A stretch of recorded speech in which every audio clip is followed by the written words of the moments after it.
qiimayno nolosha ka waxaynu leenahay kelima fiicneen ma iskaashanaa idin la waxaynu leenahay liibaanayaalow libintii dalkeenayo hadna lanaan gaadhi ma waxaynu leenahay mawlow allahayow maamul khayr qabiyo madaxweyne nasiib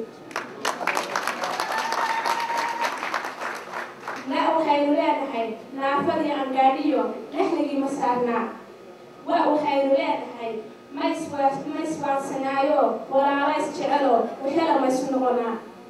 السلام عليكم dadka oo maantana daawanayo maanta waxa joognaa magaalada Den Haag oo ku taala wadanka Holland mudane Farmaajo oo ahaa ra'iisul wasaaraha hore wadanka Soomaaliya oo maanta imaaday maxay ahayd oo khudbad wanaagsan ka bixiyay magaalada Neyti markii idin koraal ahna daawada waxaan warbixin gaar ah ka siinayaa guddigii qabanqaabada conference-gan ama isu imaatinkan inay ka kooban yihiin dhammaantood xubnaha bulshada Soomaaliyeed ay u qaybsanto tafaraaruq innaba hala ekaatee kuma jirto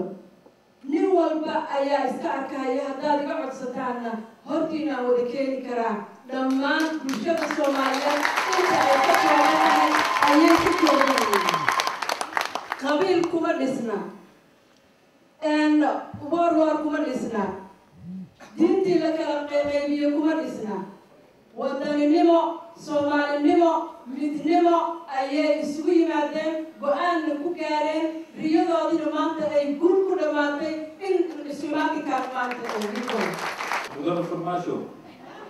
waxaan kugu soo dhaweynaa Holland waxaan ku leeyahay albaab fulan lama galo weji fulan lama galaa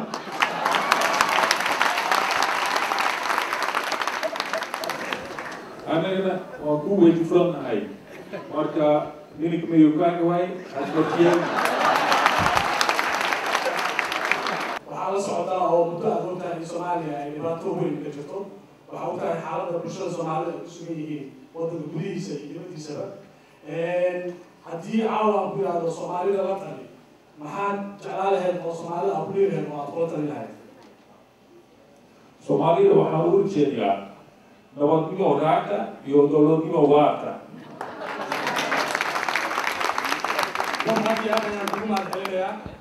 baqayga caawa waxa uu ku beegan yahay baqayga caawa waxa uu ku beegan yahay golaha baarlamaanka idil beel kastoo tihiin baba umadiina badil ku qaadataan buteeri idna haysan iyo beenta noo gurtaan amxar goobahaya burundadka buuxiseen oo wixii ay bi'inayaan waaba sii badshaan butulina yar iyo buteerana lagu ogay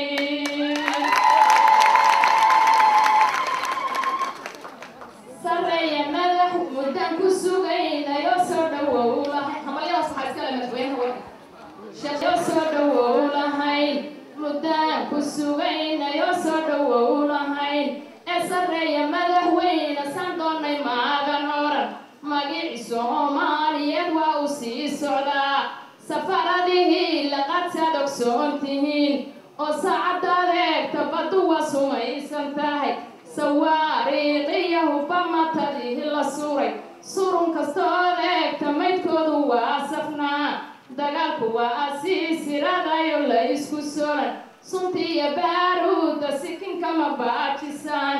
si kasta ha ahaatee Soomaaliya ay ka kaca oo hambada daba qabasho Soomaali hawlgala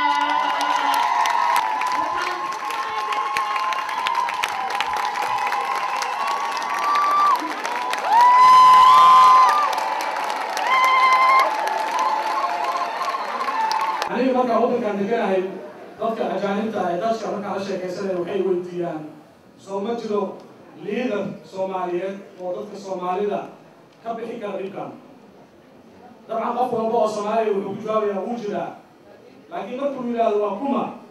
waxaa laga yaabaa inay kugu adkaato jawaabta laakiin Farmaajo wuxuu na tusiyay haddii caawana la weydiiyo ma jiraa liidar leh capacity-ga iyo aqoonta iyo aragtida iyo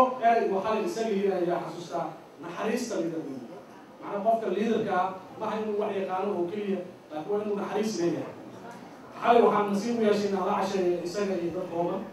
sheekadaas buu nooga sheekeeyey runtii anaga waan ilownaa haddii maanta qof naxariis u baahan yahay soomaaliya dadka soomaaliya u baahan haddii aanu liidar dooranayno waa inaanu doornaa liidar leh karakter oo naxariis leh arrintaasi aad ay muhiim waxaa laga soo gudbay waqtiyadii nimanka seefta loola baxayay iyo nimankii la waabsanayay ay anaga xoog noogu tala jireen waxaa timid waqti cusub oo anaga aanu isaga la xisaabtamayno isla markaasna aan u sheegayno haddii wanaaggeeda uu suubiyey inta uu yahay sida caawa aan u tusin waxaa la soo gaaray waqtigii aan soo dhaweyn lahaa ra-iisul wasaaraha waxaan idinka codsanayaa dhammaanteen inaan istaagno oo daqiiqad dhan aanu sacbino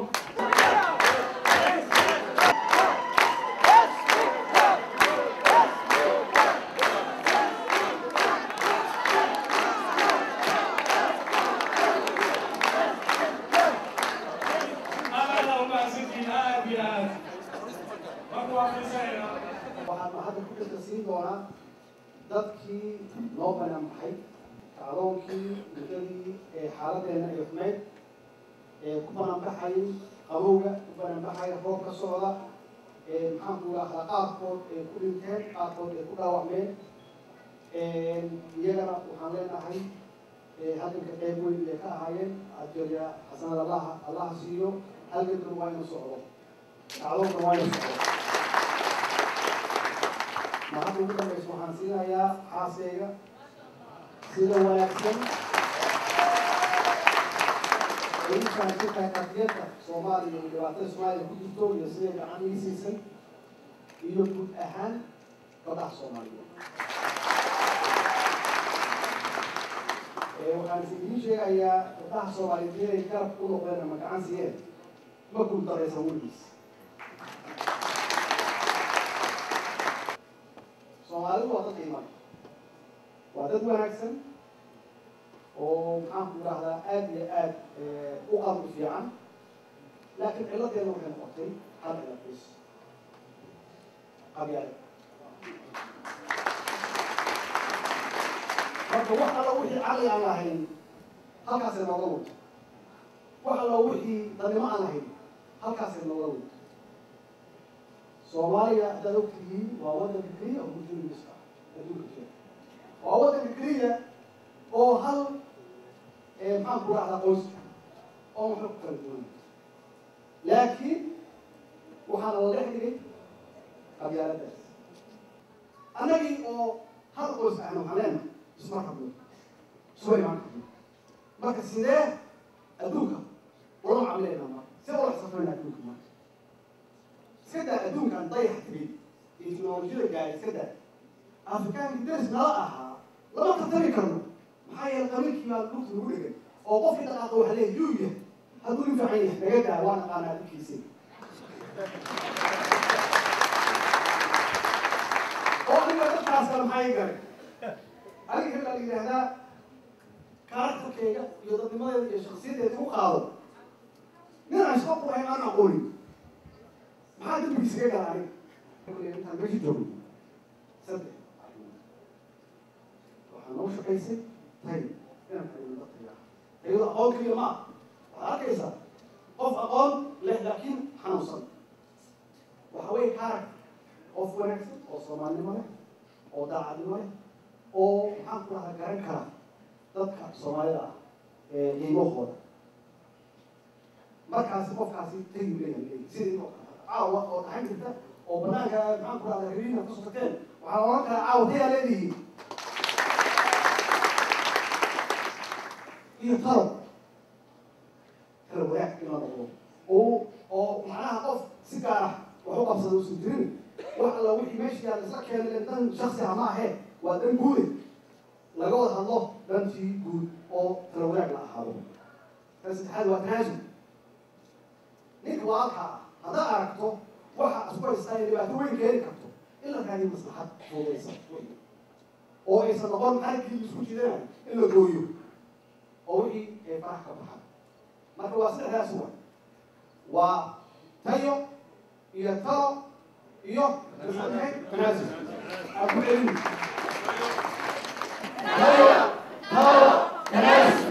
طب المسؤول كلام ايش مركز تطلع تيم وحكومي ترى محايا لين كوا يحسبها أنا شو برا نسمعها هين أصحاب كذا حيقولوا سكر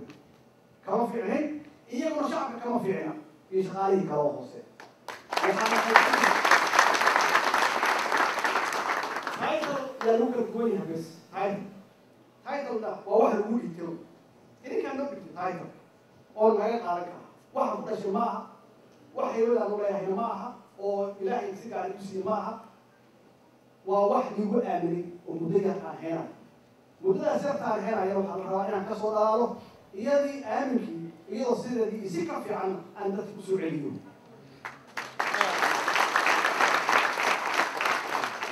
هذا واحد يقول ما أنا بقول له ولكن iyo horumarka ay gaareen taasi ku gaareen oo annagii hadda aan magaduna ma aha inay caqli fiican yihiin maaha waxay fahmeen saddexdaas arrin bes saddexdaas arrimood maxay tahay liidarku hadduu leeyahay aqoontii iyo kartidii iyo wanaagii waxaanu leeyahay naxariis lahayn liidar fiican maaha waxaa rabaa liidarkaas inuu yidhaahdo Somalia Somalia كم سورة، الماء Somalia وعروض كينيون، لكن ما العلماء قانون. هو العلماء قانون. لكن هو قال أنا عروض كينيون، أنا مسؤولة، أضو عاو قاعد تقصد أنا كم سورة. لكن ما اسمه قانون. وهذا شيء يقوليان توصلنا وتبصير هذا يوم أفكاري تري. أو كنت يبغى عروض عليه. ما قاعد عروضه بيننا نأخذنا. markaasuu leeyahay waraad ku aqaan inay daay hooyada ay shaqo dadku hal fahmo dowlad maxay tahay dowlad waa shacabkii waa anagu waxaan loo sheegay markii taliyaan naga tagay dowladda talyaanka askari iyo ingiriiska lacagtu dubanna waa daba socod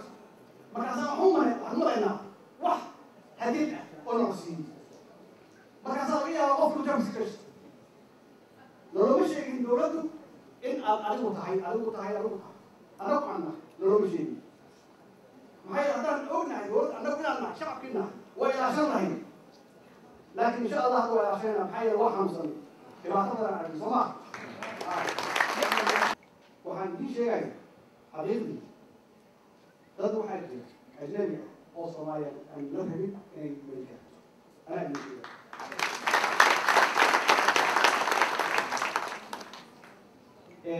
مرة مقعيض مرة لا شيء ويا إذا على وكم قيسي المعروف هو مرة مقعيض لا شيء ما لي كيسي أنا عم أشيء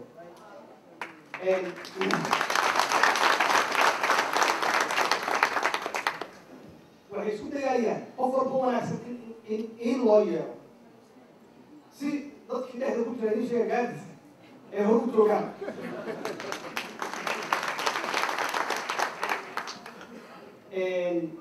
وحليه وحكم جعله سير هذا اللوي ومحمد رسول الله حكم جعله لا في عيني مريض ما عشان فحالي كتير كجري أروح يري كان طفع عرفته مع قبيل رد في روى عن قبيل آلوى وعن في رأيتي كنت رود إلا يحرم ده شخص معه ده كلامه إن هاوشي أم دلاوي أي هاوس ما كان ضد كاسي هذا كاسوها لي أفلي سبري الإنجيل أفلي سبري marka laakiin runtii markaan ii sheego aniga marti uga noqon maayo hadallada noocayaas oo kale barmishana cid aan ugu weydiisanay ma aha anugu nin wadaniaan ahay waalidkaygi wadaniyiinay ahaayeen oo usoo halgamay idinkana sidoo kale cidna marti uga noqon maysaan maamulka soomaaliya iyo inaad ka qayb gashaan siyaasada soomaaliya cid aad weydiisanaysaan ma jirayso qof walba Soomaaliya oo muwaadin ah xaq muqadas yuu leeyahay qaraagiisa inuu ka geysto wadankiisa siduu ku baahan lahaa ma aha wax aniga ku gaar ma أطلب وحنا قوانكم لا قف وحنا قوانكم ووح أنا أقول أبلو لي أنا وأنا قفنا المهدي haddana waxaa waraysan doonaa mudane farmaajo waxaanu weydiinaynaa su'aalo oo ku saabsan shirka maanta oo danaakh lagu qabtay iyo su'aalo kale marka na daawada mudane farmaajo maxay ahayd soo aragtaa shirka oo daraad lagu qabtay magaalada London shirkii ahaa Somali Conference ee lagu qabtay 23 bishii maxaan ku raahdaa February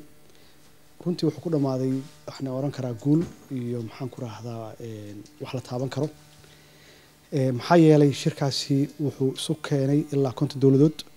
oo kulligood daneynayay inay Soomaaliya dhibaatada ka baxdo dhanka amniga iyo barcadbeedka iyo wixii la mid ah marka waxaan oran karaa in Soomaaliya lagu soo jeediyay attentionkii caalamka oo la doonayay Soomaaliya runtii in wax la qabto marka waxaan oran karaa wuxuu ku dhamaaday guul iyo in Soomaaliya ay isu diyaariso sidii caalamka ay wada janqaadi lahayd maxay ahayd waddankan Holland saad ogtahay dhalinyaro badan aad degan oo rabo inay wax waddanka u qabtaan mustaqbalka dhalinyarada say u aragtaa mustaqbalka magaaladan aan joogno iyo dalka Holland iyo guud ahaan Europe dadka jooga waliba khaasatan dhalinyarada waxaan kula talinayaa horta inay wax bartaan inay wax u bartaan runtii naftooda koow marka labaadna familkooda iyo caruurtooda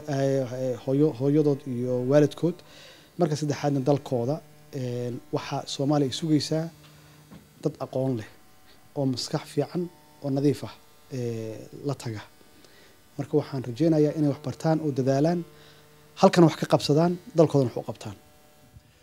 maxay ahayd fargashada oo hadda waddanka Soomaaliya ka socoto sidee u aragtaa fargelinta Soomaaliya runtii iyada isu keentay maxaa yeelay dadku hadday tashan waayeen waxaa khasab noqonaysa in loo taliyo taasna waxay moodaa hadda inay gabaabsi tahay oo caalamkii ay soo jeedaan ay rabaan Soomaaliya inay wixii karaankooda ay taraan laakiin xalka wuxuu ka imaanaya Soomaaliya Soomaalida inay isku tashataa loo baahan yahay iyo inay aaminto dalka iyagu inay leeyihiin xalkoodan uu iyaga dhexdooda ka imaanayo oo aanan la sugin in xalka uu ka yimaado dad shisheeye ah maxay dadka shisheeyaha priority-gooda iyo muhiimadooda waa dalkooda waay marka ummadda Soomaalida la rabaa inay priority-gooda number 1 kow ay ka dhigaan muhiimadooda in ay maxaan ku raahdaa dalkooda lagu soo dabaalo nabadgelyo iyo xasilooni la wadana hadlo si macquul ahna loo wada hadlo wixii la isku raacana sidii loogu ballamay in loo fuliyo maxay ahayd soo dhaweynta oo magaalada maanta Den Haag lagu dhigo oo waddanka Holland sidee u aragtaa adiga mudane farmaajo waxaan u arkaa runtii guud ahaan magaaladan Den Haag iyo dadka reer Holland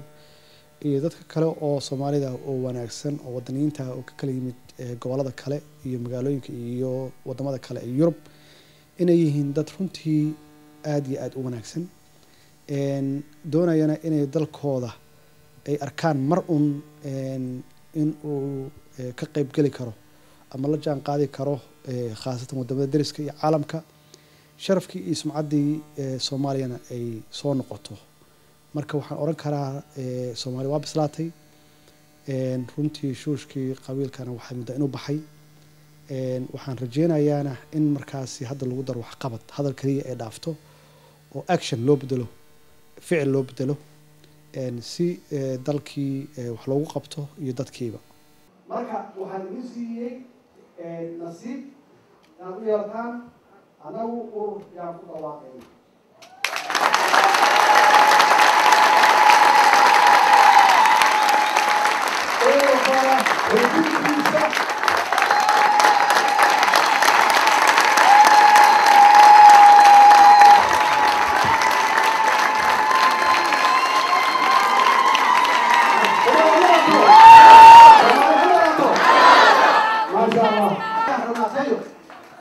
كنا وكان اللي ترى وقارينا ما كتجنوا الله يرسل والله كانوا شقينا oo laga yaabo in la soo galiyay maxaan ku raahdaa motor كل لغة جاي سومالي في عام لكن مطورك أقول لك يوم مطورك أويلا كده علينا مطور سومالي قال لي لا مسعودين ما قصاينا urura maanta ku magacawday magaalada Niti The Hague ururkaasi wax yar ma nooga sheegi kartaa mudane Farmaajo ururka runtii faahfaahintiisa iyo kulli waxaan u dhaafay oo u daayay ama dib ugu dhigay bishaan hadda bilaabatay 31deeda taas waan soo bandhigi doono ururka waxa uu u taagan yahay guud ahaan iyo qorshaha ururka iyo waxa uu doonayo inuu ka bedelo xaaladda siyaasadda ee Soomaaliya laakiin maanta waxaan yeelay in aan dadka halkan noogu soo dhaweeyay shucuurta Soomaalida ku jirto inaan la qaybsado waxa aan qorsheynayno ama aan maxaan ku raahdaa aan doonayno aan sameeyno oo aan rabo dadka halkan degan inay u noqdaan budig ama ay u noqdaan xuduntii ururka meeshii ururka uu maxaan ku raahdaa ujeedooyinkiisii maxnaha in ururkaas jiri karo ama jiri doono lagu dhawaaqay laakiin faahfaahinta iyo ururka wuxuu u taagan yahay waxaan rabaa inaan maaragtay maalintaas aan ilaamiyay aan dib u dhigo aada u mahadsantahay waqtigaana siisay iyo sharafta amaanta magaalada Niti u imaatay waa mahadsantihiin Soomaaliyeed dad maqal dhuguyeesha mansada oo dhageysta waanada maxaa dhibaatiyo dhalanteed la sheegayo dhexumada qabiilada adu dhaafi weydeen maxaa dhaawaciniyo dhimashadiyo geerida ugu dhiirataano dhibaatada idin dhigay ujeedada anoon dhumin markaan hoos u dhaadhaco dhowro waxaa jira dadyoogan dhaqaqe dayaxa dhafay waa hore sancaday ku dhermadeen ciday wada dhabalayeen dhaqaalahay koriyeen darabbay ku gaareen ilaa wadigeeni sababaan ku dhalanay bal maxayna dheeyihiin bal maxay كدحية عالمكو نجينا يفورا وحدانين وحيانين فكرة ما تهدينا ما درين عالمكو إسكمانا بهنين وانا حقا وافية دعنا ويا جوتا ولكن بيقلي إنا دون تقويسان إسكنا فهدي ما دي عدوه بدي ما ينو دورنا شرفية اسم بلي شرفية اسم بلي شرفية اسم بلي شرفية اسم بلي